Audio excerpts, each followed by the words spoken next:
What if I told you that the medieval Crusaders, those supposedly noble warriors of God, were actually walking disease vectors who regularly ate their own horses, shoes, and even leather belts, just to survive? What if I revealed that most Crusaders never even made it to the Holy Land, dying instead in agony from diseases that would be trivial to treat today? What if you discovered that the average Crusader was so malnourished and psychologically broken that they would be unrecognizable to their own families after just a few months on the road? Tonight, we're going to explore exactly how brutal life really was for the common Crusader, and I promise you, it's far worse than anything you've ever imagined. We'll discover why Pope Urban II's call to arms in 1096 was essentially a death sentence for tens of thousands of ordinary people. We'll uncover the shocking truth about Crusader hygiene, or rather, the complete lack of it. We'll examine the psychological trauma that turned devout Christians into broken, often insane shells of their former selves. And we'll reveal how the supposed holy war became a nightmare of cannibalism, disease, and desperation that would make modern horror movies seem tame by comparison. But that's not all we'll be exploring tonight. We'll also delve into the fascinating and tragic story of Peter the Hermit, the charismatic preacher whose people's crusade became one of history's most catastrophic disasters. We'll investigate the mysterious fate of the thousands of children who joined the infamous Children's Crusade, and we'll uncover archaeological evidence that reveals just how desperate Crusaders became in their final days. Finally, we'll contrast this misery with the opulent lives of the Byzantine emperors and Muslim caliphs who watched these ragged armies stumble toward their lands, living in luxury while the Crusaders suffered unimaginable hardships. Welcome back to another in-depth exploration of history's most challenging lives.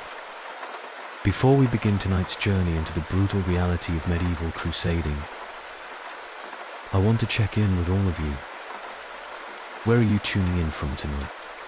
What time is it where you are? Drop a comment and let me know. And if you haven't already, please hit that like button and subscribe to the channel. This really is as much your channel as anybody's, and I love hearing from you about what historical topics you'd like to explore next. Maybe you're interested in ancient trade routes, or perhaps the daily life of a Viking blacksmith. Whatever it is, leave a comment and let me know. For those settling in for tonight's lengthy exploration, you might want to turn the lights down low. Maybe put a fan on for some gentle background noise. Get comfortable, because we're about to spend the next 2 hours diving deep into one of history's most romanticized, utterly miserable experiences. Thank you, as always, for your continued support of this channel.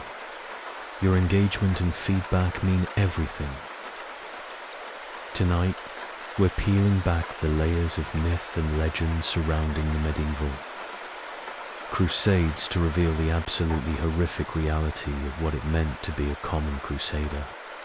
Not a noble knight in shining armor, not a wealthy lord seeking glory, but an ordinary person swept up in the religious fervor of the time, facing unimaginable hardships that would break most modern people. The year is 1096, and Pope Urban II has just delivered what would become known as one of history's most consequential speeches. His words have ignited a religious fire across Europe, and you, like tens of thousands of others, you've sewn a crude fabric cross onto your tunic, sold what little you own, and joined the great pilgrimage to reclaim the Holy Land from Muslim rule. What you don't know yet is that you've just signed up for what will likely be the most brutal Let's be clear about something from the start. You wouldn't last a single day. The romantic notions we have about medieval warfare, about holy quests and noble battles, would crumble within hours of experiencing the reality. You would face starvation, disease, psychological trauma, and physical hardships that would make modern military training, and that's assuming you even survived the journey to the Holy Land. Your journey begins before you even leave your village, and already the signs of impending disaster. As a common crusader, you're not equipped like the knights you might imagine. You don't have a destrier warhorse, chainmail, or a sword forged by master craftsmen. You have whatever farming tools you could convert into weapons, perhaps a rusty knife, and clothes that will need to last you for years. Your armor might consist of a leather jerkin, maybe some pieces of metal you've hammered into rough protection for your chest. Most likely, you have no real armor at all. The economics of your situation are already catastrophic. To join the crusade, you've sold everything you own. Your farm, your animals, your tools, all gone to finance this supposed holy journey. You have no way to support your family while you're gone, and no guarantee that you'll ever return to provide for them again. Many Crusaders' families starved to death, while their husbands and fathers were off supposedly serving God. The first brutal reality hits you within days of leaving home. The logistics of feeding a crusading army were virtually impossible with medieval technology. There were no supply lines, no organized quartermaster corps, no systematic way to feed tens of thousands of people moving across Europe. You're expected to forage. The romantic notion of living off the land quickly becomes a desperate scramble for survival. You'll eat grass, tree bark, and anything else that might provide nutrition. Many Crusaders resorted to eating their own horses, their leather belts. But the reality is even worse than just eating. Medieval chronicles record Crusaders eating human flesh, digging up recently buried corpses when no other food was available, and even practicing cannibalism on their fallen comrades. The chronicler Albert of Aix wrote about Crusaders who shamelessly ate the flesh of Saracens and even of dogs. This wasn't an isolated incident, but a regular occurrence during the worst periods of starvation. Within a week of marching, you're already losing weight. Within a month, you're genuinely starving. Your body begins to consume its own muscle tissue. Your teeth become loose from malnutrition. Your hair starts falling out. The constant hunger becomes annoying, persistent agony that dominates every waking moment. You find yourself dreaming about food, fantasizing about the simplest meals you used to take for granted back home. Your stomach pain is so severe that you double over regularly. The psychological effects of starvation are as devastating as the physical ones. You become irritable, paranoid. You hallucinate food, seeing feasts where there are only rocks. You become violently possessive of any scrap of food you manage to find, ready to kill a fellow crusader over a moldy crust of bread. The solidarity and brotherhood promised by the church evaporates in the face of starvation, but hunger is just the beginning of your suffering. The medieval understanding of hygiene was primitive at best, and in a crusading army, you're marching with thousands of other unwashed bodies, and living in conditions that would horrify a modern person. Within weeks, you're covered in lice, fleas, and other parasites. The constant itching drives you nearly mad. You scratch until you bleed, creating open wounds that become infected in the filthy conditions. The lice aren't just annoying, they're deadly. Medieval lice carried typhus, a disease that killed more crusaders than combat ever did. The lice live in your clothes, your hair, your bedding if you're lucky enough to have any. They reproduce rapidly in the warm, dirty conditions, covering your body with red. Inflamed bite marks that become infected when you scratch them. The itching is so intense that many crusaders literally scratched themselves to death, creating wounds that became... The smell is indescribable.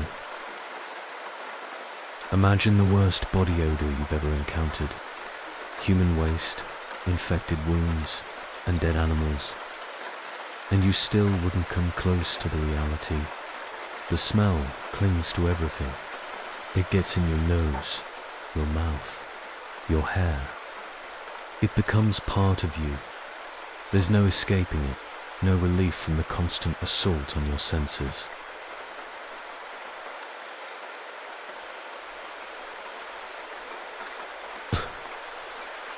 Medieval writers describe the smell of crusading armies as being detectable from miles away. Your feet are perhaps suffering the most. Medieval shoes, if you had them at all, were poorly constructed and offered little protection. You're walking hundreds of miles over rough terrain, through mud, snow. Your feet develop blisters that burst and become infected. The pain is constant and excruciating. Many crusaders' feet literally rotted away as they walked. The condition known as Crusader's foot was so common that it was recognized as a distinct medical condition. Your toes would turn black with gangrene, your toenails would fall off, and the flesh would literally rot away, leaving exposed bone. Walking became agony, but stopping meant certain death. So you continued on bleeding. The lucky ones died from infection before the pain became unbearable. The psychological trauma begins almost immediately. You're witnessing things that would shatter a modern person's sanity. You see fellow crusaders dying of disease, starvation, and exposure. You watch as people you've come to know are killed in random acts of violence. You participate in or witness the massacre of entire communities, including women and children. The cognitive dissonance between the holy mission you thought you were on and the brutal reality. The violence you witness isn't the clean, heroic combat of movies. It's brutal, messy. You see people hacked to pieces with crude weapons, their screams echoing in your ears for days afterward. You see children killed in front of their parents, women raped and murdered. And you're told this is God's work, that these acts of brutality are not just acceptable. Sleep becomes nearly impossible. When you do manage to collapse from exhaustion, you're sleeping on the ground, often in the mud, with no shelter from the elements. You're cold, wet, and surrounded by the sounds of suffering. People moaning in pain, crying out in their sleep. The constant noise. When you do sleep, you're often awakened by violence, by someone stealing your meager possessions.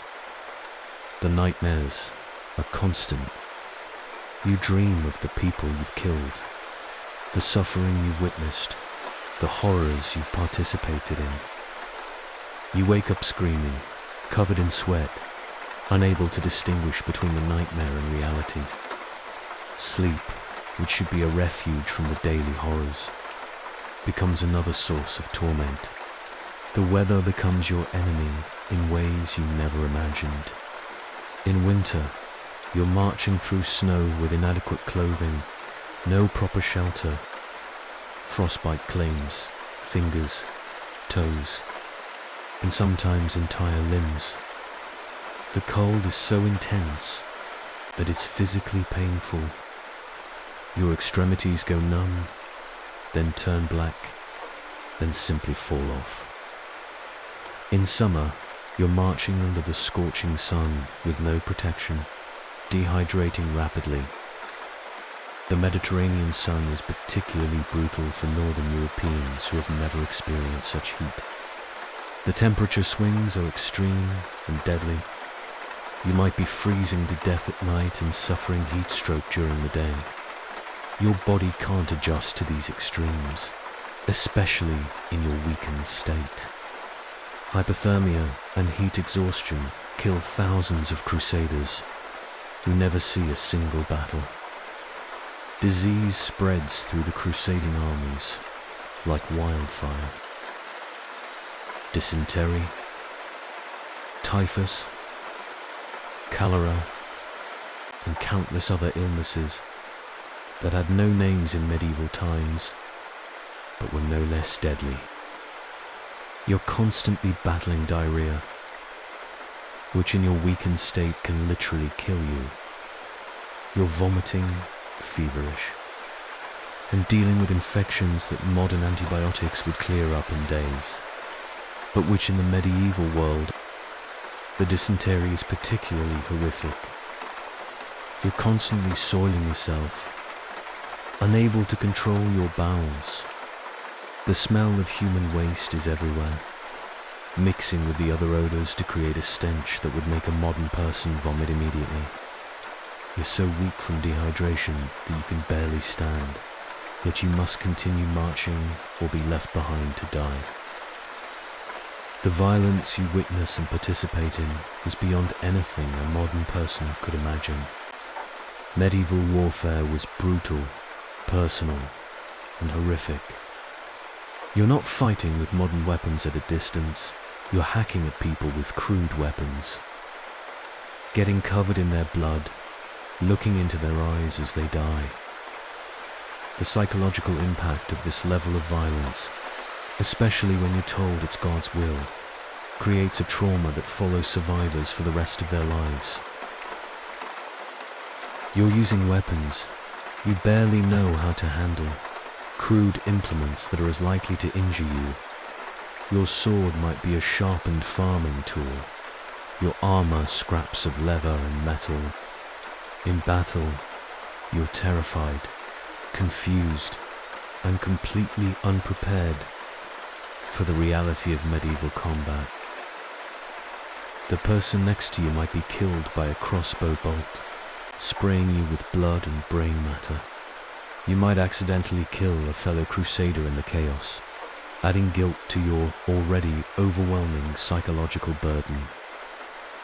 Your religious faith, which may have started as the driving force behind your decision to crusade, becomes complicated by the reality of what you're experiencing. You're told this is God's work, but you're living through hell on earth. You're committing acts of violence that contradict everything you were taught about Christian morality. This spiritual crisis, combined with the physical and psychological trauma, creates a perfect storm of mental anguish. You begin to question everything you believed. If this is God's will, why is there so much suffering? If you're doing holy work, why do you feel so damned?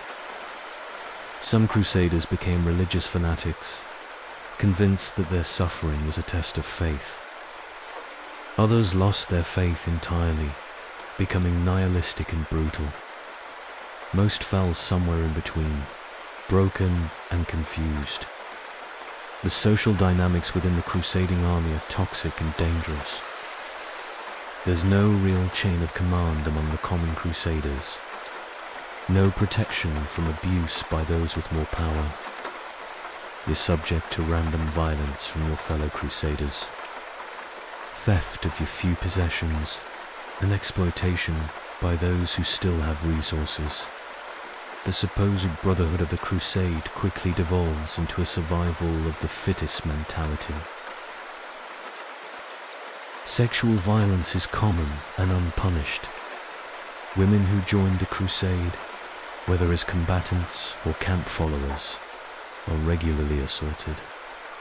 Male crusaders are also victims of sexual violence, particularly younger men. The church's teachings about sexual morality are ignored completely, replaced by a savage law of the jungle where might makes right. Money becomes meaningless because there's nothing to buy. Even if you had coins, there are no merchants.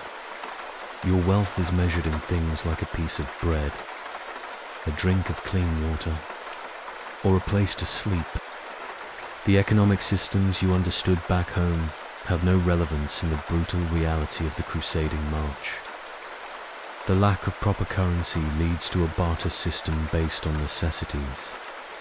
A cup of clean water might be worth a week's wages from your former life. A piece of bread could be traded for a knife or a cloak. The most valuable possessions are things that keep you alive: food, water, shelter, and weapons. Everything else, including gold and silver, becomes worthless. Communication with home is virtually impossible. There's no postal system, no way to send word back to your family about whether you're alive. They have no idea what you're going through, and you have no way to know if they're even still alive. This isolation adds another layer of psychological torture to your already unbearable situation. The silence from home is deafening. You might spend years not knowing if your children are alive, if your spouse has remarried. The uncertainty is agonizing, adding to your psychological burden. Many crusaders went insane from the isolation, talking to imaginary family members or becoming convinced that their loved ones were dead.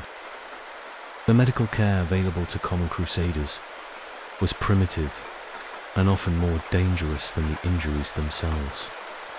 Medieval medicine was based on superstition and religion rather than science. A simple infected wound, which modern medicine could treat easily. Surgery was performed without anesthesia, antiseptics, or proper instruments.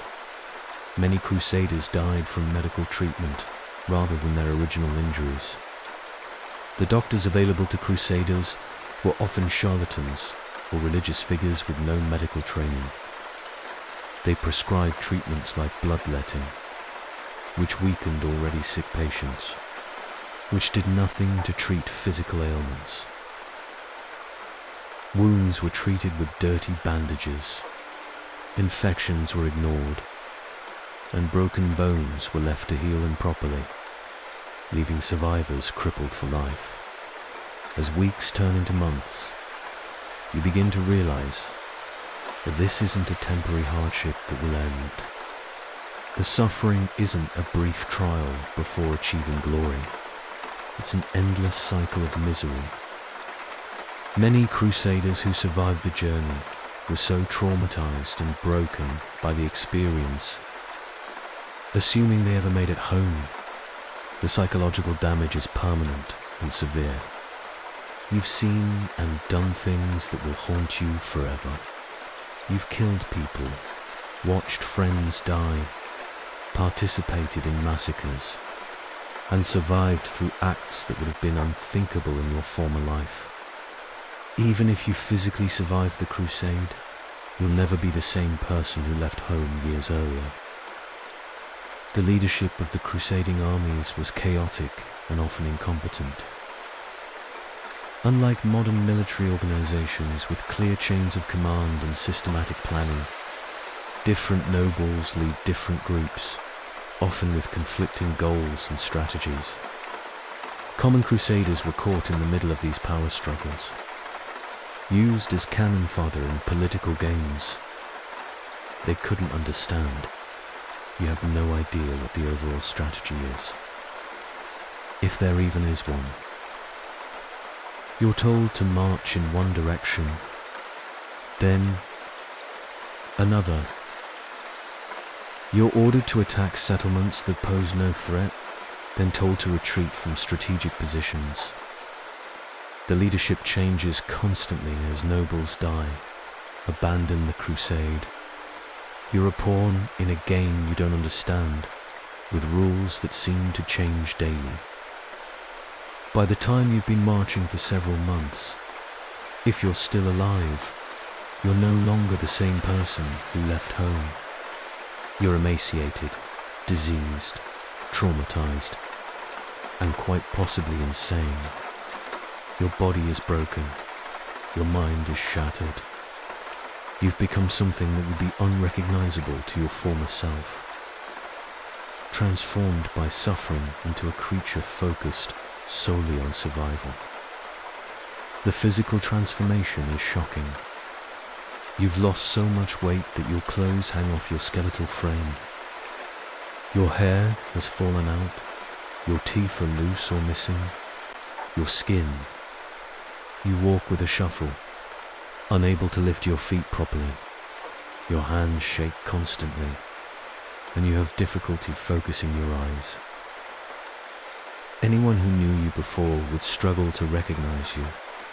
This is the reality that awaits you as a common crusader in the medieval period. Not the romantic adventure of Hollywood movies or romantic literature, but a descent into a hell on earth that would break the strongest modern person within days. The fact that any crusaders survived at all is a testament to human endurance.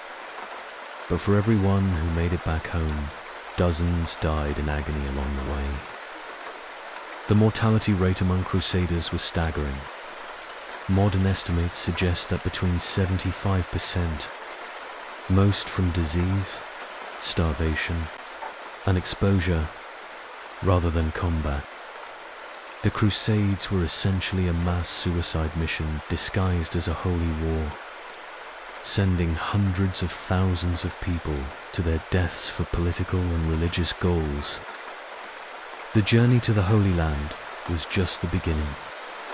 The real horrors were yet to come, but even reaching that point alive was an achievement that most crusaders never accomplished. The road to Jerusalem was paved with the bones of the faithful, and if you were unlucky enough to be among them, your suffering would only intensify as you drew closer to your supposed destination. The tragic tale of Peter. Now that we've explored the horrific daily reality of being a common crusader, let's turn our attention to one of the most fascinating and tragic figures in crusading history. This charismatic preacher not only helped launch the First Crusade, but also led what became known as the People's Crusade. A catastrophic expedition that ended in the deaths of tens of thousands of ordinary people who believed they were following God's chosen messenger to the Holy Land. Peter the Hermit, sometimes called Peter of Amiens, was a man who seemed to embody the religious fervor of his age, simultaneously demonstrating the deadly consequences of fanaticism unchecked by practical planning.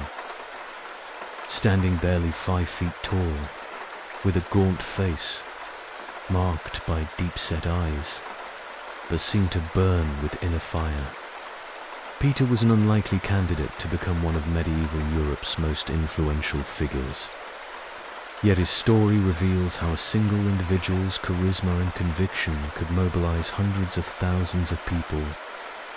Born around 1050 in the region of Amiens, in northern France, Peter lived through one of the most turbulent periods in European history. The continent was racked by famine, disease, and constant warfare between feudal lords. The church was struggling to maintain its authority while dealing with corruption and reform movements. It was against this backdrop of uncertainty and suffering that Peter began to develop his reputation as a preacher. The exact details of Peter's early life remain shrouded in mystery. But what we do know suggests a man driven by genuine religious conviction. Contemporary accounts describe him as living in deliberate poverty, wearing rough clothing, eating only bread, and walking barefoot regardless. of the weather. His appearance was deliberately shocking, designed to demonstrate his rejection of worldly pleasures. What made Peter particularly effective as a preacher was his ability to connect with common people. He spoke in the vernacular rather than Latin, used simple language and vivid imagery, and focused on themes that resonated with the daily struggles of medieval peasants and townsfolk. His sermons were theatrical performances that combined religious instruction with entertainment, drawing crowds wherever he went. Peter's message was both simple and revolutionary. He preached that Christ was calling all Christians, not just knights and nobles, to take up arms and reclaim the Holy Land from Muslim rule.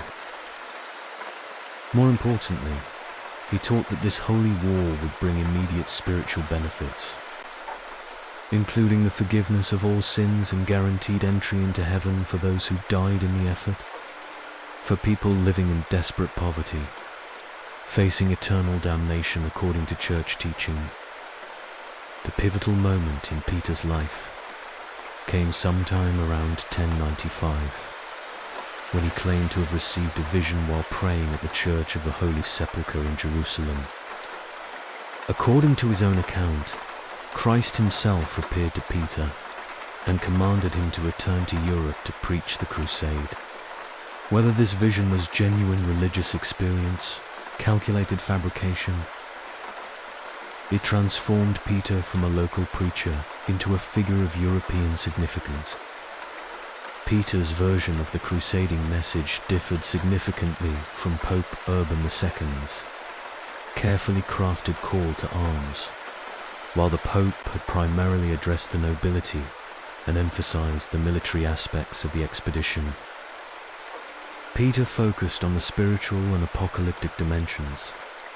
He taught that the crusade was not just a military campaign but a pilgrimage that would purify participants and prepare them for the second coming of Christ.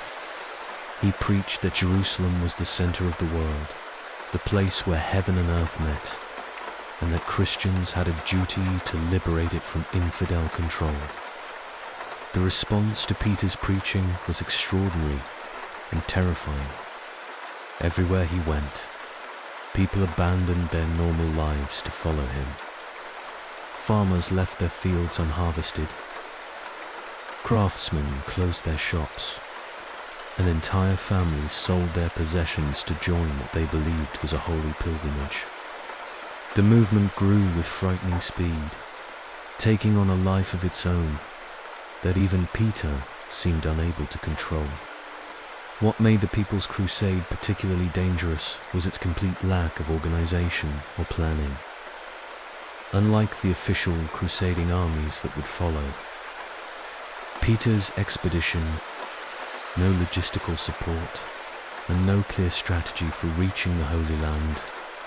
The participants were overwhelmingly peasants, urban, poor, and social outcasts who had no military training. They were united only by religious fervor and the charismatic leadership of Peter himself. The composition of Peter's army revealed the desperation of medieval society's lower classes.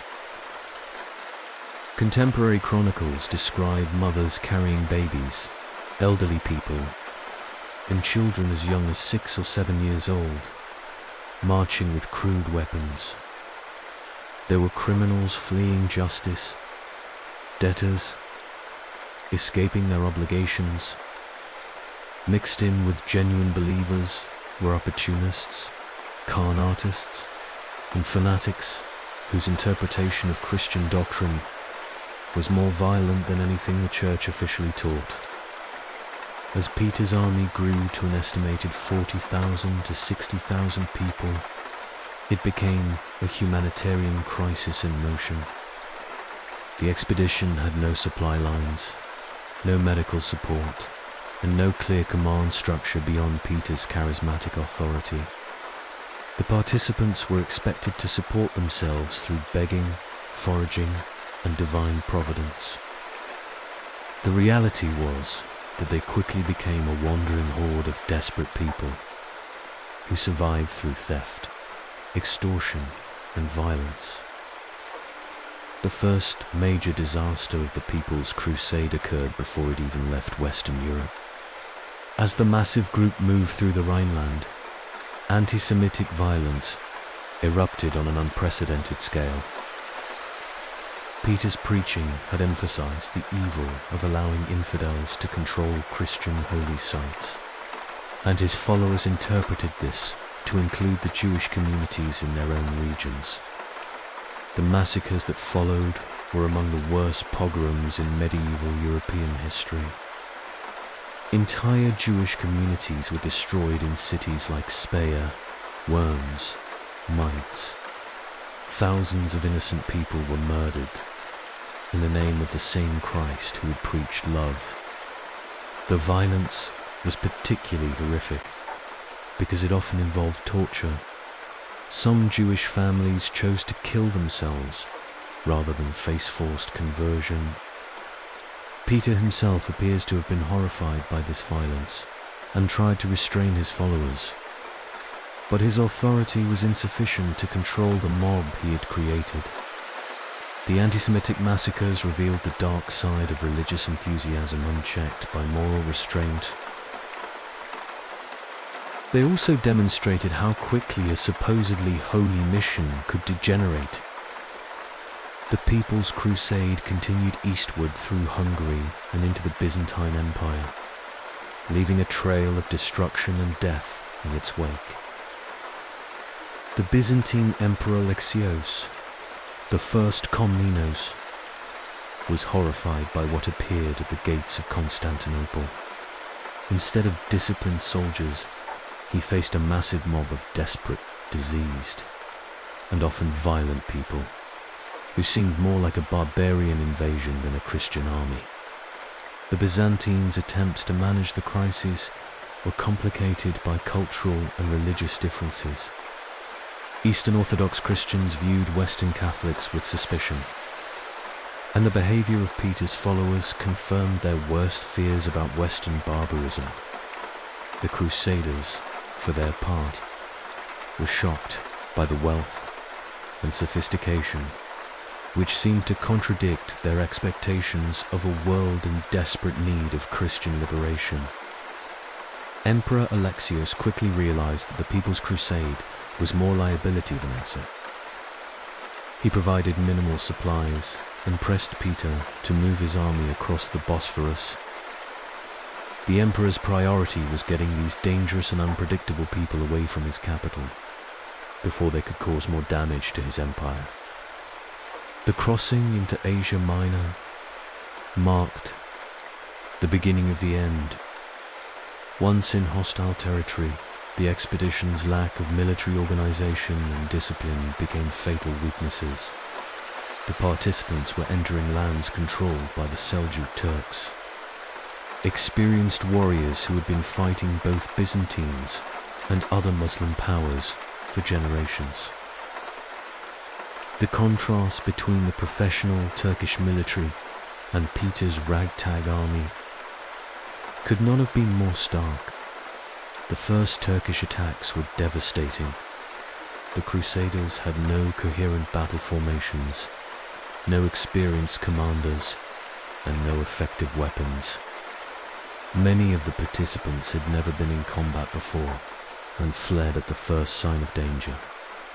Those who stood and fought were quickly overwhelmed by superior numbers and military skill. The survivors found themselves trapped in hostile territory with no hope of rescue and no way to return home. The psychological impact of these defeats was catastrophic. Many of the Crusaders had genuinely believed that God would protect them and ensure their victory. When the reality of military defeat set in, their faith was shattered. Some became convinced that their suffering was divine punishment for their sins, while others concluded that the entire crusading enterprise was a mistake. The unity that had held the expedition together began to dissolve. Food shortages, which had been a constant problem throughout the journey, became acute in Asia Minor. The Crusaders were now in enemy territory with no possibility of resupply from friendly populations. They were forced to forage in areas that had been deliberately devastated by the Turks. Starvation became widespread, and acts of cannibalism were reported among the most desperate survivors. The medical situation was equally dire. The Crusaders were suffering from diseases contracted during their long journey, wounds inflicted during Turkish attacks, and the effects of prolonged malnutrition. Without proper medical care, minor injuries became life-threatening infections. The mortality rate soared as people died from causes that would have been treatable under normal circumstances. Peter, the Hermit himself, became a controversial figure as the expedition disintegrated. Some accounts suggest that he abandoned his followers and fled back to Constantinople. Other sources claim that he remained with the army until the end, sharing in their suffering and trying to maintain morale. The truth is likely somewhere in between, with Peter struggling to maintain his leadership role while recognizing the hopelessness of the situation. The final catastrophe came in October 1096 at the Battle of Sibita. A Turkish army under the command of Kilij Arslan, the first ambushed the remaining Crusaders. The battle was more of a massacre than a military engagement, with the disorganized Crusaders offering little. Contemporary accounts describe the ground covered with Crusader corpses, the survivors scattered and fleeing in panic.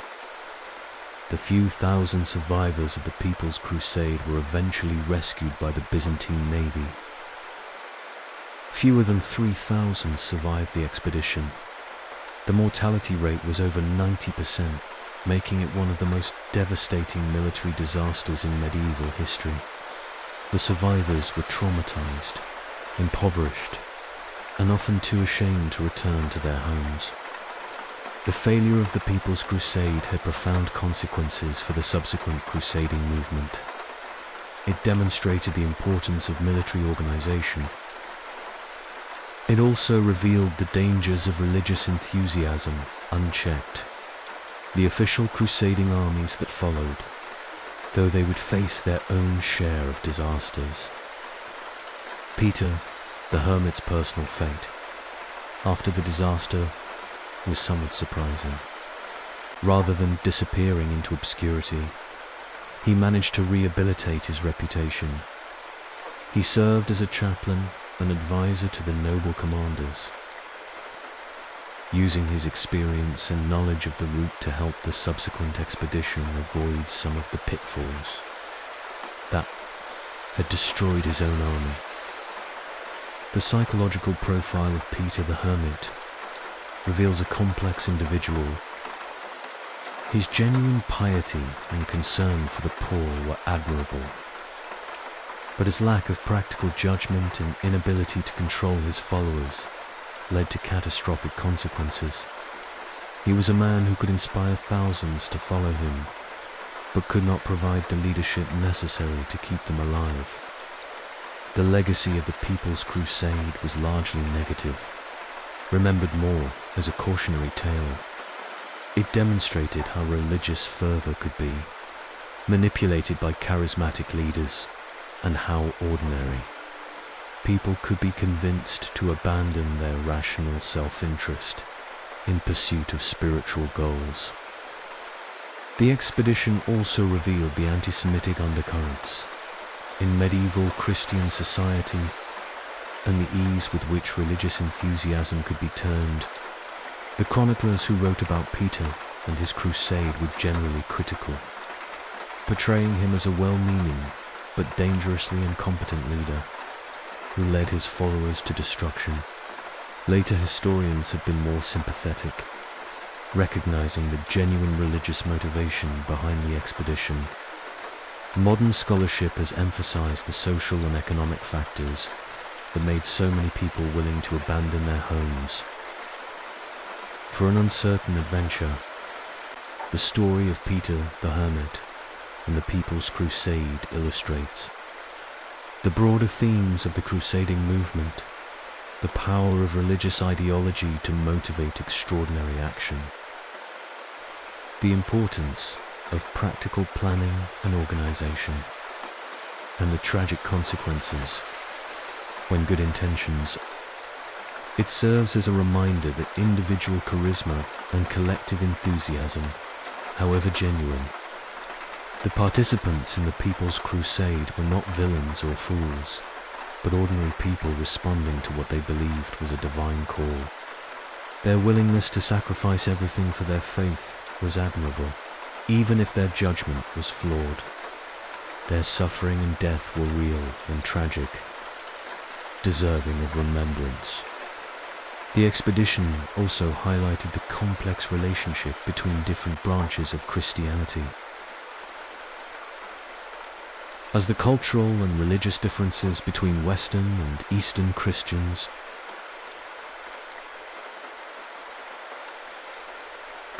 created additional obstacles to success. The Byzantine Empire's ambivalent response to the Crusade, inherent in religious warfare and the difficulty of maintaining alliances across cultural boundaries. In the end, the People's Crusade stands as one of history's most poignant examples of how noble intentions can lead to disastrous consequences when combined with poor planning and inadequate leadership.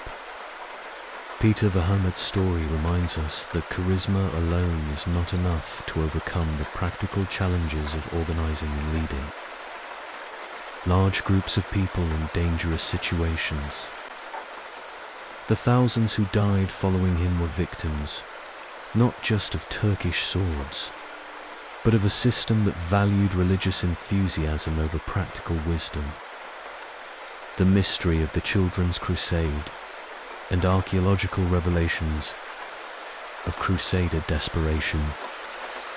As we delve deeper into the darker corners of crusading history, we encounter one of the most haunting and controversial episodes of the medieval period, the Children's Crusade of 1212. This event, shrouded in mystery and conflicting accounts, represents perhaps the most tragic example of how crusading fervor could consume the most vulnerable members of society. But the story of the Children's Crusade is more complex than the simple narrative of innocent children. Recent archaeological discoveries and historical analysis have revealed a web of exploitation.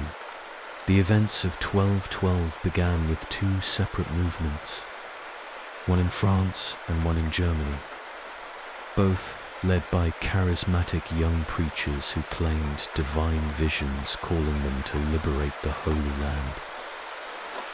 The French movement, shepherd boy named Stephen of Cloyes, while the German movement was organized by a boy named Nicholas, whose age is uncertain, but was likely in his early teens. Both boys claimed that Christ himself had appeared to them and commanded them to gather children for a peaceful crusade. The broader context of the Children's Crusade reveals a Europe in crisis. The early 13th century was marked by severe climate change, with what historians call the medieval warm period ending and giving way to cooler. Archaeological evidence from across Europe shows crop failures, abandoned settlements, indicating widespread famine and social upheaval that created the perfect conditions for desperate movements like the Children's Crusade. Stephen of Cloyes lived in a small village near Chartres, in the heart of France's agricultural region. According to the chronicles, he was tending his family's sheep when he experienced a vision of Jesus Christ, who appeared to him disguised as a pilgrim. Christ allegedly gave Stephen a letter, commanding him to preach a crusade, allowing him to walk to the Holy Land, just as the Israelites had crossed the Red Sea. The child would then peacefully convert the Muslims to Christianity. The authenticity of Stephen's vision has been debated by historians for centuries. Some scholars argue that the boy was genuinely experiencing religious hallucinations, possibly induced by malnutrition. Others suggest that adult manipulators coached Stephen to claim divine visions as part of a larger scheme.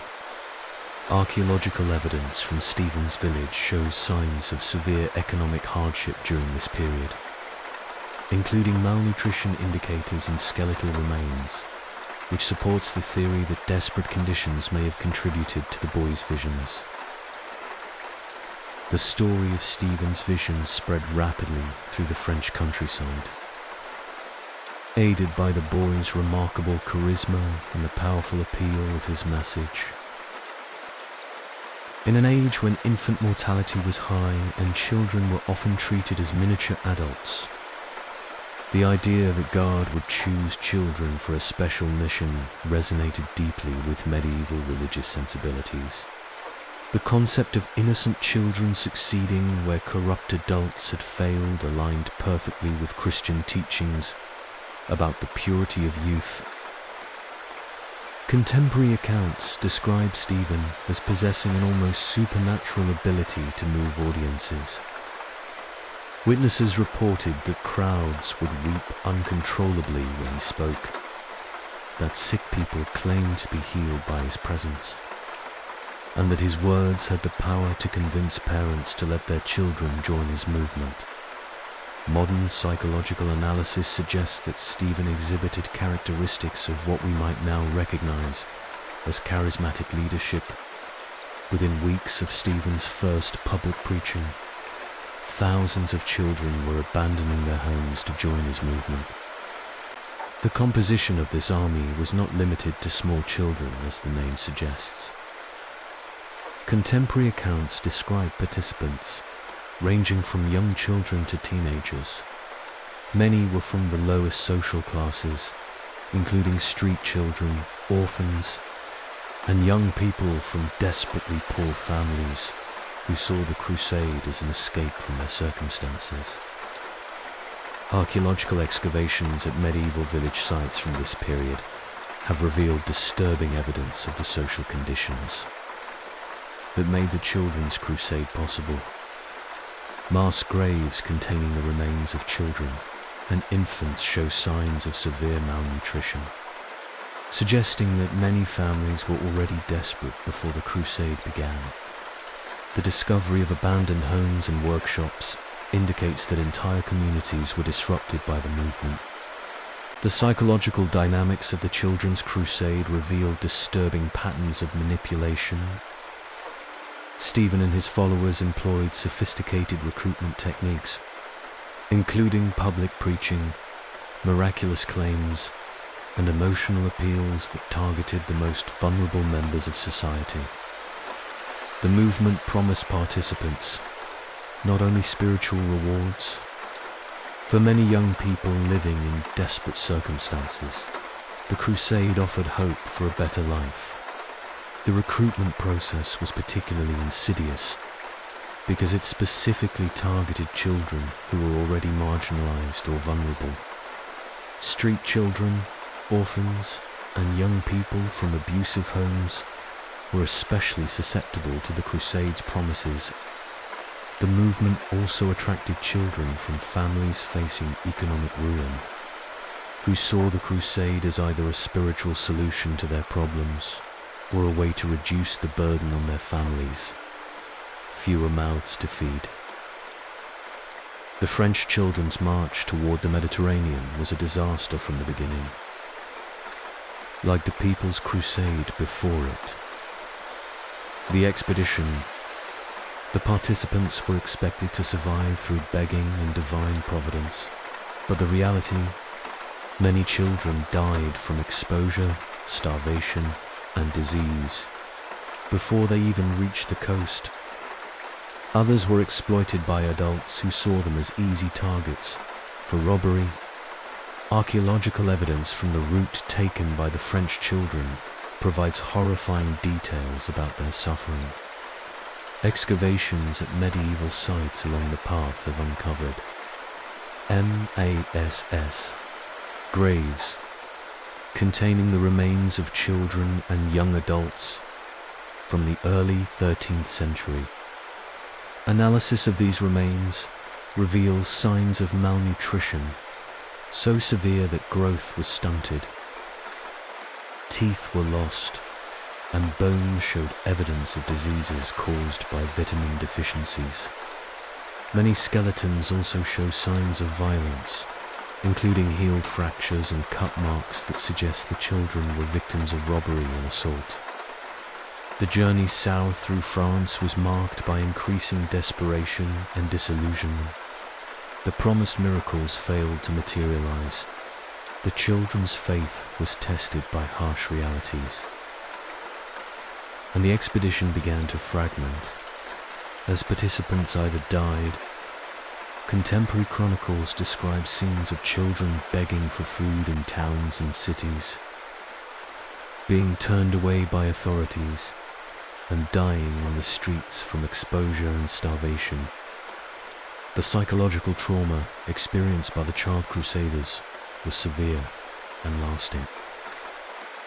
Many had been separated from their families at very young ages and thrust into a world of violence and desperation. Modern analysis of medieval accounts suggests that many participants developed what we would now recognize as post-traumatic stress disorder, exhibiting symptoms of anxiety, depression, and dissociation. By the time the surviving children reached the Mediterranean port of Marseille, their numbers had been significantly reduced, and those who remained were in terrible condition. Archaeological excavations in Marseille have uncovered evidence of temporary camps where the children waited for the promised miracle of the parting sea. The discovery of makeshift shelters, cooking fires, and human waste deposits indicates that hundreds of children. The climactic moment of the French children's crusade came when Stephen and his followers reached the sea, and it failed to part as promised. This devastating failure shattered the remaining faith of many participants and exposed the entire enterprise as either a delusion. Some accounts suggest that Stephen claimed the sea would part the following day. Then the day after that, desperately trying to maintain his credibility as the evidence of failure mounted. The psychological impact of this failure cannot be overstated. The children had endured months of suffering based on the promise that God would perform a miracle for them. When that miracle failed to materialize, many experienced a complete breakdown of faith and hope. Contemporary accounts describe children screaming, crying, and attacking Stephen in their rage and despair. Some reportedly threw themselves into the sea in desperation, choosing death over the acknowledgement that their suffering had been for nothing. What happened next reveals the darker side of medieval society's treatment of vulnerable children. According to several chroniclers, to merchants named Hugh, the Iron, and William the Pig, claiming to be moved by Christian charity, the children, desperate and with no other options, accepted this offer and boarded 7 ships. Recent historical research has revealed disturbing details about these merchants. Hugh, the Iron, and William the Pig were real historical figures with documented connections to slave trading. Medieval court records showed that both men had been involved in smuggling operations. Their offer to help the children was almost certainly part of a premeditated plan. The fate of these children became one of medieval history's most tragic mysteries. 2 of the ships were reportedly wrecked in a storm near the island of San Pietro. The remaining 5 ships allegedly sailed to North Africa, where the children were sold into slavery Some accounts suggest that the entire affair was a prearranged scheme, with the merchants planning from the beginning to profit from the children's desperation. Archaeological evidence from the Mediterranean has provided some support for these tragic accounts. Underwater excavations near San Pietro have uncovered shipwrecks from the early 13th century containing human remains that may be connected to the Children's Crusade. The discovery of children's bones and artifacts consistent with the period. Carbon dating of the remains places them in the correct time period. An analysis of bone chemistry suggests that the victims had experienced severe malnutrition before death. The underwater archaeology has revealed horrifying details about the shipwrecks. The vessels appear to have been deliberately overloaded, with far more passengers than they could safely carry. This suggests that the merchants were more concerned with maximizing their profit than with the safety of their human cargo. The discovery of shackles and chains in the wreckage indicates that some of the children may have been restrained during the voyage, further supporting the theory that they were being transported as slaves rather than passengers. The German Children's Crusade, led by the boy Nicholas, followed a different but equally tragic. Nicholas claimed that an angel had appeared to him and commanded him to lead a crusade to Jerusalem, where he would peacefully convert the Muslims and recover the true cross. His movement attracted thousands of participants, including many adults who saw opportunity in the religious enthusiasm of the children. The psychological profile of Nicholas differs from that of Stephen of Cloyes. While Stephen appears to have been a genuine visionary, however deluded, Nicholas seems to have been more calculating. Contemporary accounts describe him as being accompanied by adult advisors, who managed the practical aspects of the movement while allowing the boy to serve as the charismatic figurehead. This suggests that the German Children's Crusade may have been more organized and potentially more cynical. The German expedition attempted to cross the Alps into Italy, facing challenges that would have been difficult for experienced adult travelers. The children were inadequately clothed for mountain travel, lacked proper food and shelter. Many died from exposure, avalanches, and falls from dangerous mountain paths. The survivors who reached Italy were in desperate condition, traumatized by their experiences. Archaeological evidence from alpine passes has provided disturbing confirmation of the German children's suffering. Excavations at medieval shelters and way stations have uncovered mass graves containing the remains of children and young adults from the early 13th century. Analysis of these remains reveals signs of hypothermia. The discovery of children's clothing and personal items in these graves provides poignant evidence of their final moments. The Alpine crossing was particularly devastating because it occurred during winter. The children were attempting to traverse some of Europe's most treacherous terrain during the worst possible conditions. Many froze to death in their sleep, while others were killed by avalanches. The survivors often suffered from frostbite so severe that they lost fingers. In Italy, the remaining German children faced a hostile reception from local authorities who saw them as potential threats to public order.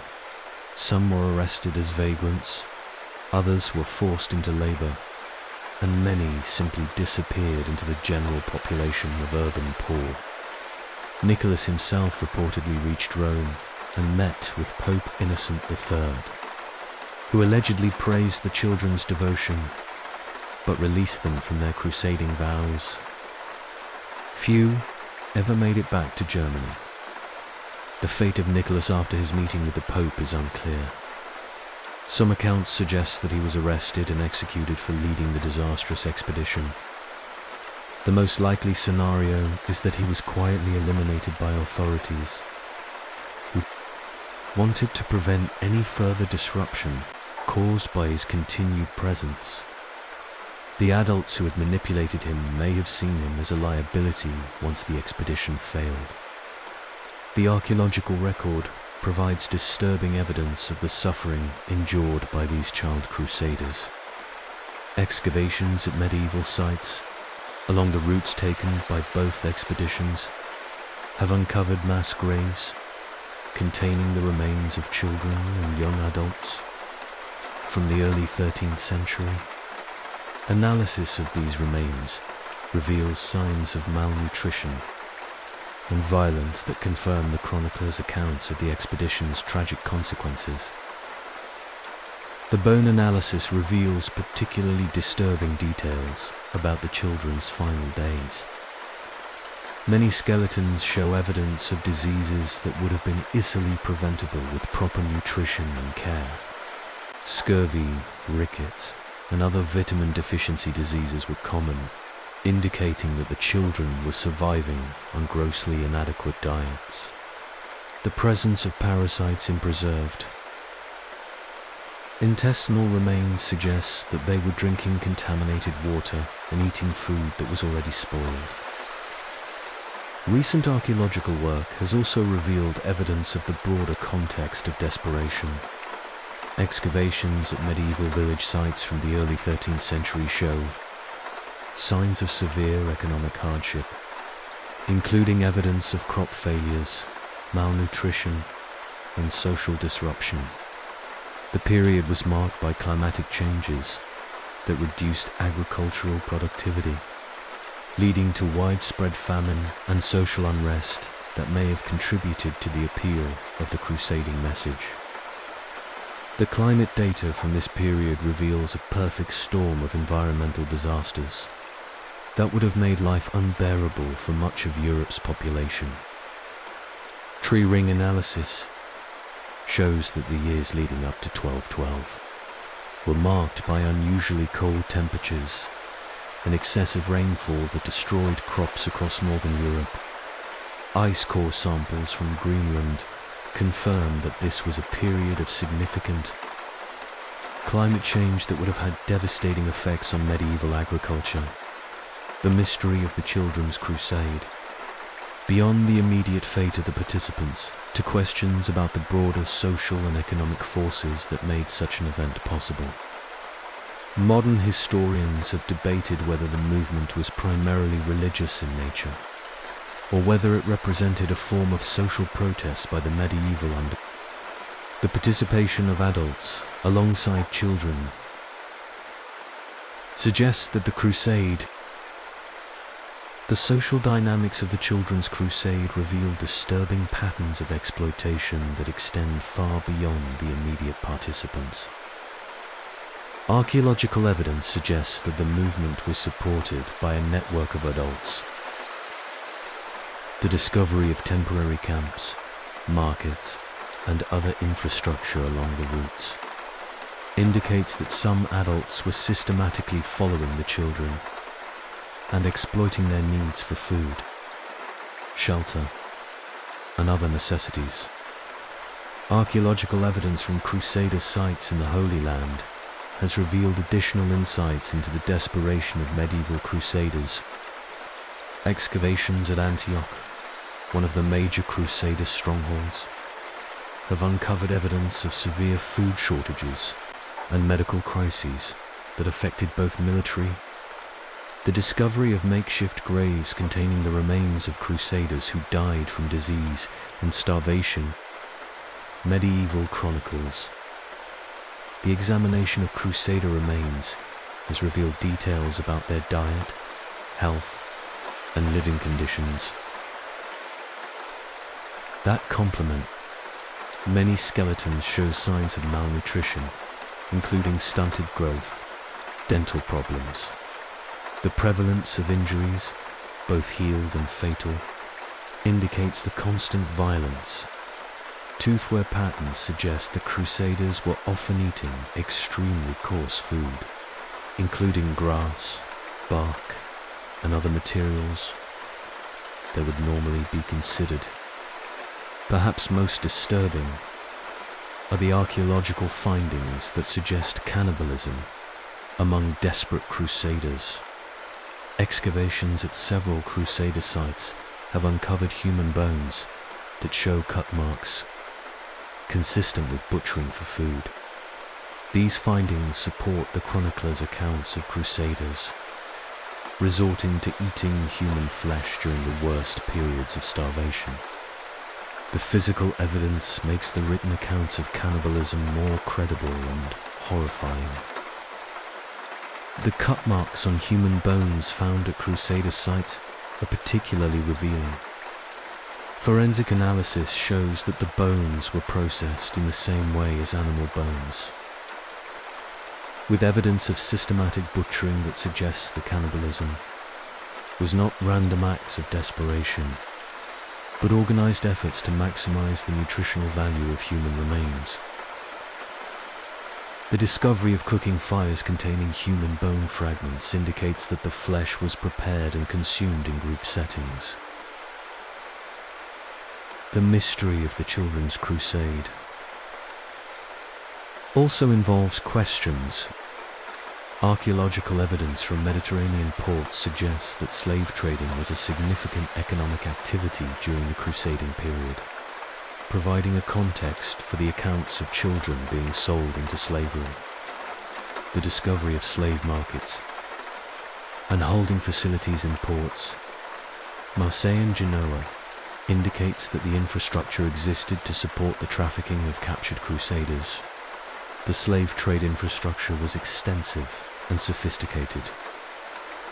Archaeological excavations at Mediterranean ports have uncovered holding pens, auction blocks, and other facilities specifically designed for the buying and selling of human beings. The discovery of shackles, chains, and other restraints in these locations provides physical evidence of the conditions under which slaves were held. Chemical analysis of soil samples from these sites has revealed high concentrations of human waste. Recent analysis of medieval documents has revealed additional details about the merchants allegedly involved in the Children's Crusade. Records from Marseille and other Mediterranean ports show that Hugh the Iron and William the Pig were real historical figures. Their documented involvement in slave trading and smuggling lends credibility. Exploitation of the child Crusaders. The documentary evidence about these merchants is particularly damning. Court records show that both Hugh the Iron and William the Pig had been previously convicted of various crimes. Their sudden appearance offering to help the stranded children appears to have been part of a calculated plan to profit from the disaster. The fact that they had ships ready and waiting suggests that they may have been monitoring the Children's Crusade from the beginning. The mystery extends to the question of how many children actually participated in the Crusade. Medieval chroniclers were notoriously unreliable when it came to numbers, and their accounts of the Children's Crusade vary wildly in their estimates of participants. Archaeological evidence suggests that the actual numbers may have been smaller than the chroniclers claimed, but still represented a significant social phenomenon. The demographic impact of the Children's Crusade was substantial. Parish records from the period show significant decreases in child populations in areas where the crusade was active. Some villagers appear to have lost as much as 20% of their children and young adults, creating long-term demographic problems that affected these communities for generations. The loss of so many young people had devastating effects on agricultural productivity. The cultural impact of the Children's Crusade was profound and lasting. The event became a powerful symbol of innocence, corrupted and faith betrayed, The story was retold and embellished over time, becoming more legend than history. But the core tragedy remained a cautionary tale about the dangers of religious fanaticism, exploitation of the vulnerable. The artistic representations of the Children's Crusade evolved over time, reflecting changing attitudes toward childhood and religious authority. Early medieval depictions often portrayed the children as martyrs, emphasizing their spiritual purity. Later representations became more critical, focusing on the exploitation and manipulation that led to the tragedy. Modern artistic interpretations tend to emphasize the psychological trauma and social conditions that made the crusade possible. Archaeological discoveries have also revealed evidence of the broader cultural context that made the Children's Crusade possible. Excavations at medieval pilgrimage sites have uncovered votive offerings and other religious artifacts that demonstrate the intensity of medieval religious devotion. The discovery of children's toys and personal items at these sites suggests that children were active participants in medieval religious culture, making their recruitment for crusading activities more understandable. The religious context of the Children's Crusade was complex and multifaceted. The medieval church promoted the idea of crusading as a form of penance and spiritual purification, but it also recognized the dangers of uncontrolled religious enthusiasm. The official church response to the Children's Crusade was generally negative, with most religious authorities condemning the movement and trying to prevent children from participating. However, the popular religious culture of the time was often at odds. The mystery of the Children's Crusade continues to fascinate historians and archaeologists because it represents so many of the darker aspects of medieval society: the exploitation of children, the manipulation of religious faith for personal gain, and the harsh realities of medieval life that made such desperate measures seem attractive to the most vulnerable members of society. The psychological legacy of the Children's Crusade extended far beyond the immediate participants. The trauma experienced by the children who survived had lasting effects on their mental health and social adjustment. Many were unable to return to normal life, becoming permanent outcasts who lived on the margins of society. The families who lost children to the crusade also suffered lasting psychological damage, with many parents never recovering from the loss of their children. Recent archaeological work has also revealed evidence of the long-term consequences of the Children's Crusade. Excavations at medieval monasteries and hospitals have uncovered evidence of efforts to care for survivors and deal with the aftermath of the disaster. The discovery of special burial grounds for Crusader victims and the expansion of charitable institutions during the period suggests that medieval society recognized the magnitude of the tragedy and attempted to address its consequences. The institutional response to the Children's Crusade was significant. The Church implemented new regulations governing the participation of children in religious movements, and civil authorities enacted laws designed to protect minors from exploitation. These legal changes represent some of the earliest attempts to establish children's rights and protections, though they were often inadequately enforced and easily circumvented. The mystery of what became of the children who were allegedly sold into slavery. Archaeological evidence from North African sites has provided some clues, including the discovery of European artifacts and Christian symbols and contexts that suggest the presence of enslaved Europeans. However, the evidence is fragmentary and inconclusive, leaving the ultimate fate of many child crusaders unknown. The North African archaeological evidence is particularly intriguing because it suggests that some European children may have survived their enslavement and lived to adulthood in Muslim societies. The discovery of Christian burial practices in Islamic contexts indicates that some enslaved Europeans may have been allowed to maintain their religious beliefs, at least privately. However, the vast majority of enslaved children would have been forced to convert to Islam. The Children's Crusade also reveals the international nature of medieval slavery and human trafficking. Archaeological evidence from Mediterranean sites shows that the trade in human beings was a significant economic activity. North Africa and the Middle East. The discovery of slave markets,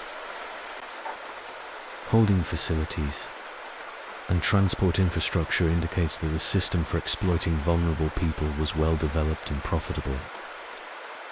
The slavery networks revealed by archaeological evidence were sophisticated and extensive. The discovery of standardized weights and measures used in slave trading, along with specialized tools and facilities, indicates that the trade in human beings was highly organized and profitable.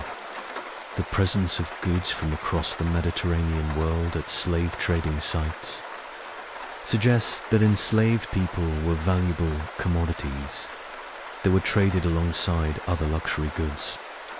The mystery of the Children's Crusade ultimately serves as a window into the darker aspects of medieval society. The archaeological evidence provides a sobering reminder that behind the myths, real human suffering on a massive scale. The bones of child crusaders found in medieval graves as silent witnesses continues to resonate across the centuries. The story of the Children's Crusade also illustrates the importance of protecting vulnerable populations from exploitation. Political enthusiasm to override rational judgment and basic human decency. The archaeological evidence ensures that the victims of medieval tragedy are not forgotten, and that their suffering serves as a warning for future generations about the consequences of fanaticism and the exploitation of the innocent. The psychological and social lessons of the Children's Crusade remain relevant today. The mechanisms of manipulation and exploitation that made the Crusade possible are still present in modern society, and vulnerable populations continue to be targeted by those who would exploit their desperation for personal gain. The archaeological evidence of the Children's Crusade serves as a powerful reminder of the importance of protecting the innocent and the devastating consequences of failing to do so. The opulent lives of Byzantine emperors and Muslim caliphs, a world apart from Crusader suffering, as we conclude our journey through the brutal reality of Crusader life. It's essential to understand the stark contrast between the misery of common Crusaders, diseased and starving European peasants stumbled toward what they believed. The Byzantine emperors in Constantinople and the Muslim caliphs in Baghdad and Damascus lived in splendor that would have been incomprehensible to the average Crusader. This contrast reveals not only the cultural and economic gulf between medieval Europe and the more sophisticated civilizations of the Eastern Mediterranean, but also the tragic irony of holy wars fought by the desperate poor. The Byzantine Empire in the 11th and 12th centuries represented the continuation of Roman civilization, maintaining levels of luxury, sophistication, and administrative efficiency that had long since disappeared from Western Europe. The Great Palace of Constantinople, where the Byzantine emperors held court, was a complex of buildings covering several acres, containing hundreds of rooms decorated with precious metals, rare marbles, silk tapestries, and mosaics that depicted scenes of imperial triumph and divine favor. The contrast with the crude wooden halls of Western European nobles, Emperor Alexius Comnenus, who first requested Western military assistance, lived in a world of ceremonial splendor that was carefully designed to demonstrate the divine nature of imperial authority. Every aspect of court life was regulated by an elaborate protocol that emphasized the emperor's role as God's representative on earth. Visitors to the imperial court were required to prostrate themselves before the emperor, who appeared dressed in silk robes, embroidered with gold thread and jewels. The daily routine of a Byzantine emperor was a carefully orchestrated performance of power and piety. The emperor would begin each day with private prayers in his personal chapel, attended by the highest court officials wearing their own elaborate costumes and insignia of office. The imperial breakfast was served on golden plates by eunuch servants, who had been specially trained in court etiquette. Even the emperor's personal hygiene was transformed into a ritual of state, with officials responsible for presenting him with perfumed water. The wealth that supported this lifestyle came from the Byzantine Empire's position at the crossroads of European and Asian trade. Constantinople controlled the Bosphorus, the narrow strait that connected the Black Sea to the Mediterranean, allowing the empire to tax all trade between Europe and Asia. The city's markets were filled with goods from across the known world: Indian spices, African ivory, Persian carpets, and European furs. The customs duties alone from this trade generated enough revenue to support not only the imperial court. The contrast with the Crusaders' experience becomes even more stark when we consider the specific encounters between Byzantine officials and the ragged armies arriving from the west. Contemporary Byzantine historians describe their horror at the appearance and behavior of the crusading armies. Anna Komnenos, daughter of Emperor Alexios I, wrote detailed accounts of the Crusaders that reveal the cultural shock experienced by the sophisticated Byzantines when confronted with what they saw as Western barbarians. According to Anna Komnenos, the Crusaders appeared at the gates of Constantinople like a moving mountain of humanity. Their weapons were crude and poorly maintained. Their behavior was unpredictable and often violent, and their ignorance of basic hygiene made them literally sickening to be around. The Byzantine court was forced to develop special protocols for dealing with these unwelcome guests, including providing them with food and medical care, while keeping them as far as possible from the capital's civilized population. The emperor's response to the crusading armies reveals the complex political calculations required to manage what was essentially a humanitarian crisis on an enormous scale. Alexios had requested Western military assistance, but he had expected disciplined armies led by competent commanders, not hordes of desperate refugees.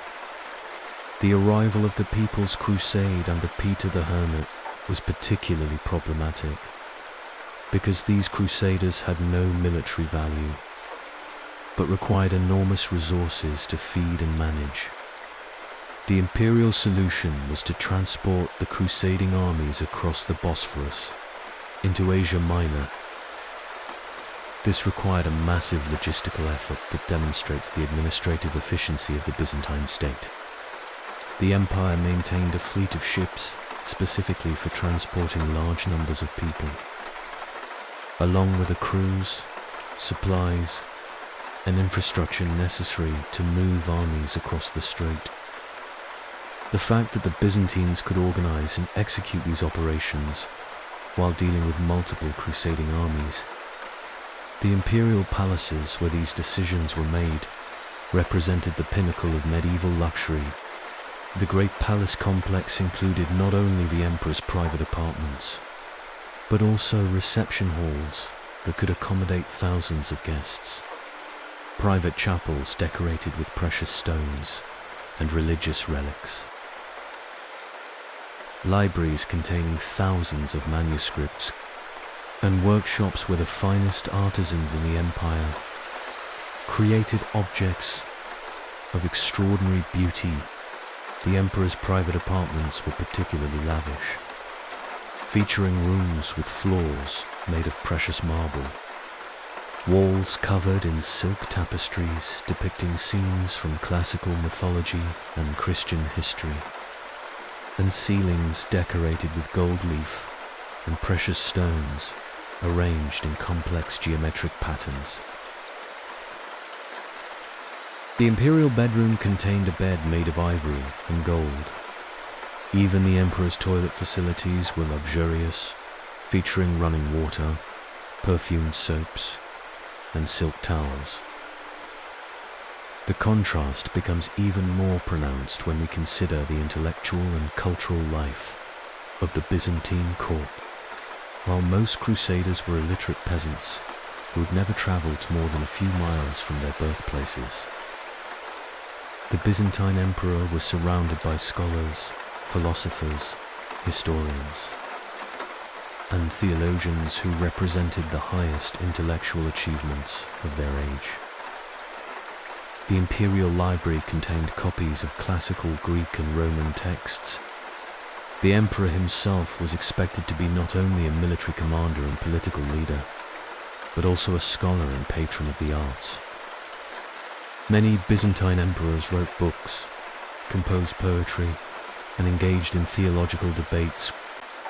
This intellectual sophistication was reflected in every aspect of court life, from the complex ceremonial protocols that demonstrated deep knowledge of classical Roman traditions to the theological discussions that influenced imperial policy.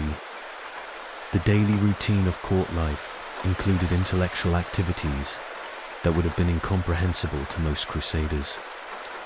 The emperor would regularly meet with scholars to discuss philosophical questions, receive reports from ambassadors who had traveled to distant courts, and review architectural plans for new churches.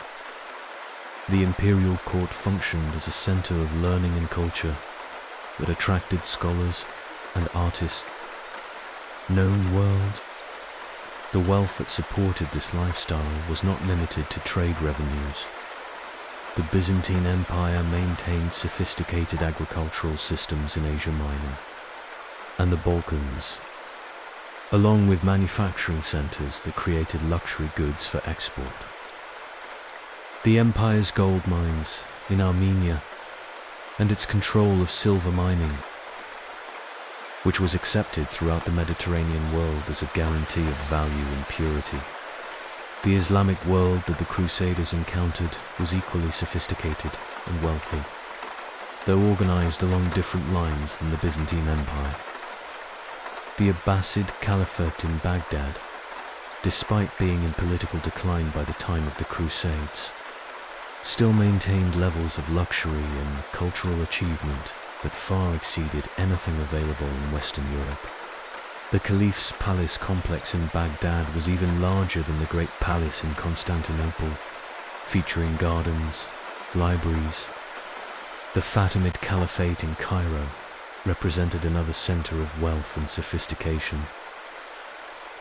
The Fatimid palaces featured architectural innovations that would not appear in Europe for centuries, including sophisticated ventilation systems that provided cooling during the hot Egyptian summers, complex water systems that supplied fountains and pools, and decorative schemes that combined geometric patterns with calligraphy in ways that created environments of extraordinary beauty. The daily life of an Islamic caliph was regulated by religious obligations. The caliph would begin each day with dawn prayers in a private mosque, attended by religious scholars and court officials wearing silk robes and turbans. The morning audience sessions where the caliph received visitors and conducted state business took place. Silver and precious stones that created a visual experience of overwhelming richness. The wealth of the Islamic world came from its position at the center of trade networks that connected Europe. Muslim merchants had established trading posts from Spain to Indonesia, creating commercial networks that generated enormous wealth for the societies that controlled key trade routes. The Islamic world also benefited from agricultural innovations that allowed for intensive cultivation in regions that European farming techniques could not effectively exploit. The contrast between Islamic luxury and Crusader suffering is perhaps most dramatically illustrated brought to Muslim courts. These prisoners, who had endured months or years of unimaginable hardship, found themselves in environments that seemed like paradise by comparison. Muslim chroniclers describe the amazement of European prisoners when they encountered running water. The medical care available in the Islamic world was particularly advanced compared to European standards. Muslim physicians had access to medical texts that preserved and expanded upon Greek and Roman medical knowledge, along with contributions from Persian, Indian, and Arabic scholars. Islamic hospitals were sophisticated institutions that provided not only medical treatment, but also medical education. The contrast with the complete lack of medical care available to crusading armies could not have been more stark. The intellectual life of the Islamic world during the crusading period, Muslim scholars were making advances in mathematics, astronomy, medicine, philosophy. The great libraries of Baghdad, Cairo, and Cordoba contained hundreds of thousands of manuscripts, representing the accumulated knowledge of multiple civilizations, while European libraries typically contained only a few dozen books. The architectural achievements of the Islamic world during this period were equally impressive. The great mosques of Baghdad and Damascus featured architectural innovations and decorative schemes that demonstrated both technical skill and artistic vision, European capabilities. These buildings were not only places of worship but also centers of learning and community life that provided services and amenities that were unavailable anywhere in Western Europe. The contrast extends to the treatment of prisoners and defeated enemies. While Crusaders routinely massacred civilian populations and showed little mercy to captives, Islamic rulers generally followed more humane practices that reflected both religious teachings. Muslim armies typically offered terms to defeated cities and showed respect for practices that were motivated both by Islamic religious law and by the practical recognition. The economic systems that supported Islamic civilization were more sophisticated than anything available in medieval Europe. Islamic merchants had developed banking systems, credit instruments, and commercial law that facilitated long-distance trade on a scale that European merchants could not match. The use of standardized weights, measures, and currency across the Islamic world created a common market that generated wealth. The educational systems of the Islamic world were also far more advanced than European equivalents. Islamic madrasas provided not only religious education but also instruction, science, medicine, and law that prepared students for careers in government. The literacy rates in major Islamic cities were significantly higher than in European cities. And the availability of books and other educational materials was vastly greater. The artistic achievements of the Islamic world during the crusading period included innovations in calligraphy, geometric design, metalwork, ceramics, and textiles that would influence artistic development. Islamic craftsmen had access to materials and techniques that were unknown in Europe, allowing them to create objects of extraordinary beauty and sophistication that served both practical and aesthetic purposes. The scientific achievements of Islamic civilization during this period were particularly remarkable. Muslim astronomers were making observations and calculations, while Islamic mathematicians were developing algebraic and geometric concepts that would become fundamental to later scientific development.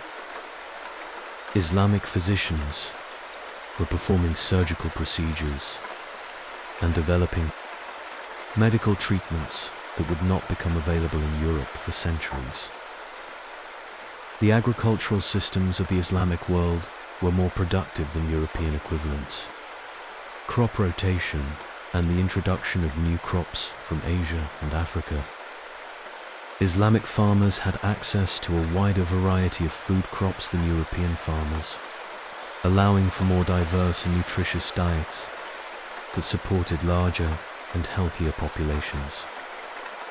The agricultural surplus generated by these systems provided the wealth. The contrast between the lives of Islamic rulers and common crusaders becomes even more dramatic. The caliph's private apartments in Baghdad featured mechanical devices that provided automated entertainment, including mechanical birds that sang, automated servants that poured wine, and clockwork devices that marked the hours with elaborate displays. These technological marvels represented levels of engineering sophistication. The clothing worn by Islamic rulers was made from silk, cotton, and other fine materials that were either unknown in Europe. The dyes used to color these fabrics came from rare plants and minerals, creating garments of extraordinary beauty and value. The jewelry worn by Islamic rulers featured precious stones that had been cut and polished. European craftsmen had not yet mastered. The food consumed at Islamic courts represented culinary traditions that had incorporated ingredients. Islamic cooks had access to spices, fruits, vegetables, and cooking methods that created dining experiences of extraordinary sophistication and pleasure. The contrast with the crude diet available to Crusaders, who often subsisted on bread, and whatever they could forage, could not have been greater. The military technologies available to Islamic armies were generally superior. Islamic metallurgy produced steel that was harder and more flexible than European equivalents, while Islamic engineers had developed siege weapons and fortification techniques that gave them significant advantages in warfare. The famous Damascus steel used in Islamic swords was superior to any metal weapon technology available in Europe. The diplomatic practices of Islamic rulers were more sophisticated than European equivalents, reflecting both greater experience with international relations and more advanced concepts of statecraft. Islamic rulers maintained diplomatic relations with courts across Asia, Africa, and Europe, requiring administrative capabilities and cultural knowledge that far exceeded the capacities of most European rulers. The treatment of religious minorities in Islamic societies was generally more tolerant than practices in medieval Europe, reflecting both Islamic religious teachings and practical considerations. Jewish and Christian communities in Islamic territories typically enjoyed legal protections, autonomy, that were unavailable to religious minorities. In European Christian societies, the position of women in Islamic society, while certainly limited by modern standards, was generally better than the position of women in medieval European society. Islamic law provided women with property rights, legal protections, and educational opportunities that were unavailable to most European women. The wives and daughters of Islamic rulers often played important roles in court life and sometimes exercised significant political influence. The legal systems of Islamic societies were more systematic and comprehensive, featuring professional judges, standardized legal procedures, and comprehensive legal codes that provided greater predictability and fairness than the often arbitrary justice systems of medieval Europe. Islamic law also provided more protection for the poor and vulnerable members of society. European legal systems. The contrast between the sophistication of Eastern civilizations and the primitiveness of crusading armies helps explain why the Crusades were ultimately unsuccessful in achieving their stated goals. The technological, organizational, and cultural advantages enjoyed by Byzantine societies made them inherently superior to the crude military forces that Western Europe could field. The Crusaders' temporary successes would do more to political divisions among their enemies. The irony of the Crusades becomes clear when we realize the European Christians were attacking civilizations that were in many ways superior, using religious justifications to wage war against societies that were more tolerant, more cultured, and more advanced than the Christian kingdoms of Western Europe. The suffering endured by common crusaders was essentially pointless, serving neither religious nor practical purposes but only enriching a few opportunistic leaders and merchants, while devastating the lives of hundreds of thousands of ordinary people. The long-term consequences of this contrast were significant for the development of European civilization. The contact with more sophisticated Eastern societies eventually contributed to the cultural and technological developments that would characterize the European Renaissance. But this positive outcome came at an enormous human cost that was borne primarily by the common people who joined the crusading armies. As we conclude our exploration of the brutal reality of Crusader life, it's important to remember that the suffering we've described was not necessary or inevitable.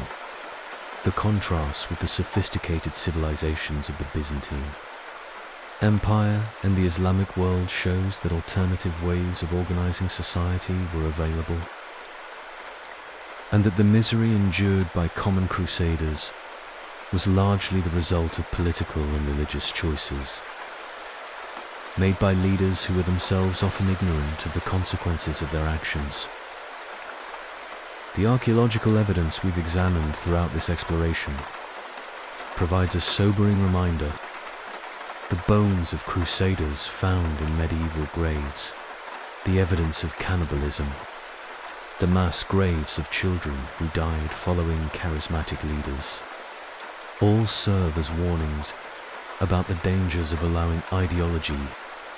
The stories we've told tonight are not just historical curiosities, but reminders, the same psychological and social mechanisms that made the Crusades possible, and the same contrasts between wealth and poverty, tolerance and fanaticism that characterized the medieval period persist today. Thank you for joining me on this journey through one of history's darkest chapters. I hope that by understanding the reality of Crusader life, we can better appreciate both the resilience of the human spirit and the importance of protecting the vulnerable from those who would exploit their desperation for personal or political gain. The memory of those who suffered and died in the Crusades deserves to be preserved, not as romantic legend. If you enjoyed tonight's exploration of Crusader history, please let me know in the comments what other historical topics you'd like to see covered in future episodes. And remember to hit that like button and subscribe if you haven't already. Until next time, take care of yourselves and each other, and remember that understanding the past helps us build a better future. Sweet dreams, and thank you for spending these hours with me, exploring the darker corners of human history. May the memory of those who suffered serve as a guide